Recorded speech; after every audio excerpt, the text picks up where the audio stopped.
Hi again, Mark here from TalkingBass.net. Now, this week I'm going to talk a little about back pain. Bass players and musicians in general can suffer from a multitude of different injuries that often just creep up on us, with all the wear and tear from years of moving and placing our bodies in loads of unnatural positions, holding heavy instruments on our shoulders, and moving heavy amplifiers and equipment around. Over the past 25 years or so, my back has been a major area of discomfort, and in the past 10 years, that pain has increased at times to almost debilitating levels.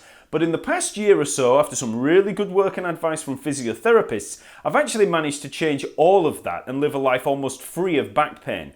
I'm still on the road to complete recovery, and I'll probably always feel a little like that, but it only takes a few small changes to your lifestyle and a few basic exercises to ensure that that recovery continues. So I'm going to show you how I fix myself and give you some top tips for achieving the same results.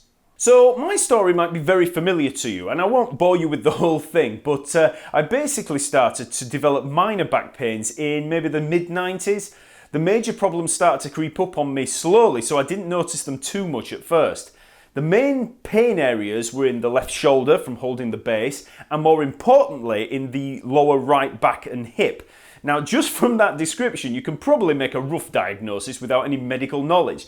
It's pretty much a case of having a very heavy instrument hanging from that shoulder, pulling the left side down while the muscles in the lower right side strain to compensate for it. So this is something I hear from a lot of bass players, and I'm pretty sure that a lot of you watching this have probably had at least some soreness in those areas at some point. As well as holding the bass and allowing my weight to shift onto one leg a lot of the time, I'd also exacerbate the problem by moving heavy gear. Now, any gigging musicians out there will know exactly what I'm talking about. Think about the stupid situation that we put ourselves in.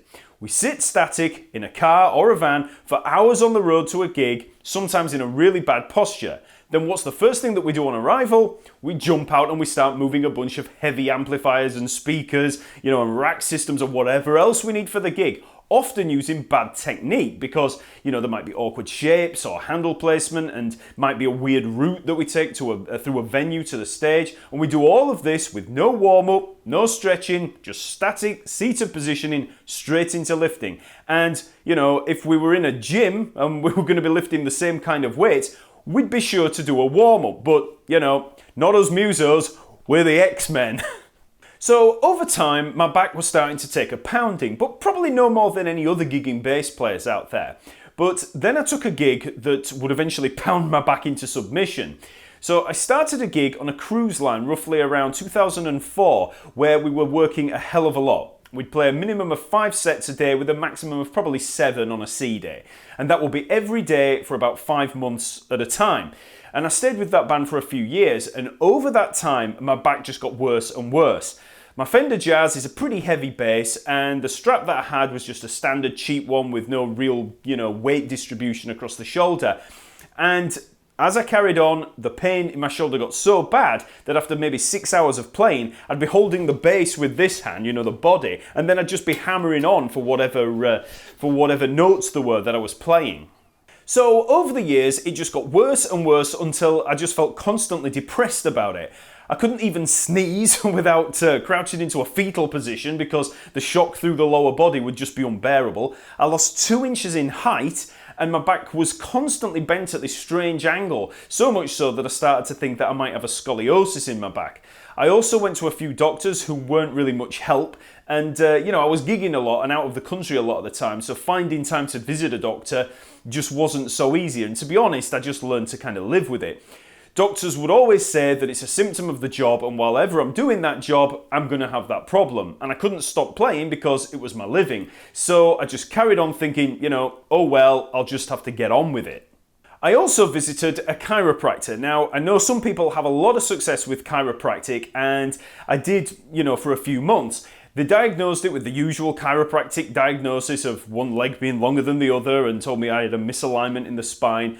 I had all the back cracking and, some massage which helped me for a while, but then it all came back within a couple of months, and I just didn't want to be spending loads of money on a constant back servicing every week or two. So it was only maybe 3 years ago that I finally saw a decent physiotherapist, and that's when everything changed. We'd just had a baby girl and carrying her around with my back issues was becoming unbearable, and I just couldn't stand the fact that holding my own daughter was a painful experience. So I went to the doctors again, and this time I managed to get referred to a physiotherapist. And in my first session, he immediately told me what the problem was and gave me a path to recovery through some basic exercises. The problem was pretty much what I thought it was and what other doctors had hinted at. I had a spinal disc herniation from all the years of wear and tear, and I almost had the worst case he'd ever seen of tightening in those lower back muscles. So he explained all the physiology of the problem and gave me a set of exercises to do. He also explained how there are other areas of back stress I might be subjected to that might be contributing to the problem. One of these was posture, particularly seated posture. So I've managed to remedy that problem with one simple product, and I'll show you that in a second. So here are my main tips for fixing and preventing back problems as a bass player. First tip is to go see a doctor and a physiotherapist as soon as you start getting any recurring back pain. Don't wait like I did. If you have back pain, do it today. Get a proper checkup and a reliable diagnosis because you could have one of many different problems. The next tips that I have are all dealing with my problem, which I guess is going to be pretty much the same as many other bass players, but you may have something completely different going on, and it always pays to be checked out by a professional. My second tip is a single exercise that pretty much helped to fix the disc herniation that I had. It straightened me up and it also helped to loosen out all those tight back muscles and ligaments. Some of you may know this exercise if you've done any yoga or Pilates, and it's a really popular stretching exercise known in yoga as Cobra Pose. Now basically it involves lying flat on the floor, face down, and then raising your upper body like a push-up while keeping your legs and your pelvis on the floor. Now, I'm not going to jump down and demonstrate it myself. It's much better if I leave that to a pro. So here's a demonstration from Kino McGregor over at Kino Yoga, and I'd recommend checking out other videos on the channel if you're looking to develop your flexibility. Relatively easy. Just going to lie down to start off with, and you're going to come onto your elbows. So this is the basis of the posture right here, and having your pelvis planted on the ground is going to assure that you're not bending your lower back too much. Just to make sure that everything's set up in place, you're going to roll the thighs inward and keep the toes relatively pointed, okay? Now, then, having a firm foundation, instead of hanging down like this, you're going to press your elbows into the ground and pull yourself forward as though you're really trying to pull the ribs forward. You want a little bit of direction in this regard, okay? So you want to feel a fold right around the lower ribs, right in the lower ribs on your back muscles, and this is just to strengthen the back. This time you can really pull your ribs up, look up to the ceiling, press into the elbows, and now to really take it to the next level, grip your fingertips and pull yourself forward. We'll take a few breaths like that, and then if you can straighten your arms, pulling yourself forward at the same time. Then I'd recommend you just place yourself right back down, maybe give yourself a little wiggle, relax, and then we'll do it again. Inhale, exhale, press into the elbows, pull yourself forward by first pressing into the elbows, then grip your fingertips. Now you can add the legs, lift your kneecaps off the ground, grip your fingertips, pull forward. You want to feel the middle back opening, and then use that middle back opening to lift off the ground, and exhale, lower down. A nice counter stretch to this is just to lean all the way back into child's pose. So I performed that Cobra Pose several times a day, every day for a few months, and the change in my back and hip pain was absolutely incredible and happened very quickly. What can happen with a herniated disc is you get this bulge out from the side of the spine and it ends up rubbing on the nerves in the hip, and that's why you can often feel it in your side rather than down the middle of the back.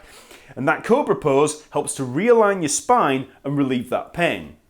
As well as that Cobra Pose, I'd also recommend learning yoga and or Pilates. Both of those disciplines teach really good posture and increase the strength and flexibility of both the back and the whole body. If you can't make a class, just check out YouTube where you'll find a lot of good resources. Kino Yoga is a great channel and you'll find a whole host of different back strengthening workouts that can help both from a curative and preventative standpoint. I'll provide a link to the channel and a good back workout in the info below. When the physiotherapist told me about the Cobra Pose, he also introduced me to a great book that I'd highly recommend called Treat Your Own Back by Robin McKenzie.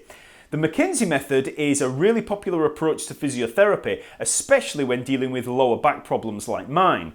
The Cobra pose is just one of the exercises used in the book, and it's pretty much the system that my physio used in treating all of my issues. So as a third tip, I would say definitely check out the McKenzie method and treat your own back. It helped me a lot, and again, I'll provide links in the info below.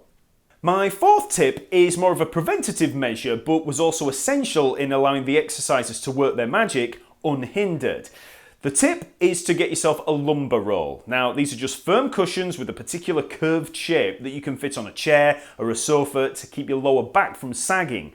We all have that curve in the lumbar region of our lower backs, and it's important to keep that form. You'll notice if you sit, especially on a comfy soft sofa, that your lower back is likely to sag down and kind of arch outward instead of inward. And this is really bad for your back and can really cause problems if you've already got back pain. I bought several McKenzie lumbar rolls, and I have one for the office chair, I've got one for the sofa, and I've got one for the car. I won't sit down without them. When I used to sit down for any length of time and then stand up, I'd get that awful ache in the back, and I'd have to stretch myself out, which would be horrendous during the really bad times of the disc herniation. And as soon as I started using the McKenzie lumbar rolls, that all changed. My back posture is now much better while I'm sat, and I can just stand straight up with no pain after any amount of time in a seated position. As per usual, I've linked to some lumbar rolls in the info below. So that's my 4 big tips for avoiding and fixing back pain as a bass player. Number 1, check out a doctor or a physio as soon as you get any recurring pain. Number 2, try out the Cobra pose and also look at taking up yoga or Pilates. Number 3, check out the McKenzie method and the Robin McKenzie book, Treat Your Own Back.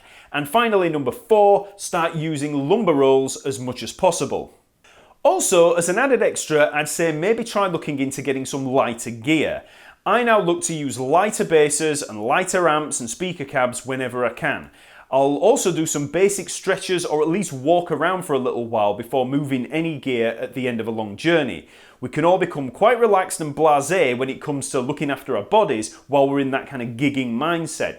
It's only when that pain starts to have a direct impact on our ability to be musicians that we start to take it more seriously, and by then it can be too late. So go get yourself checked out, and I'll see you later.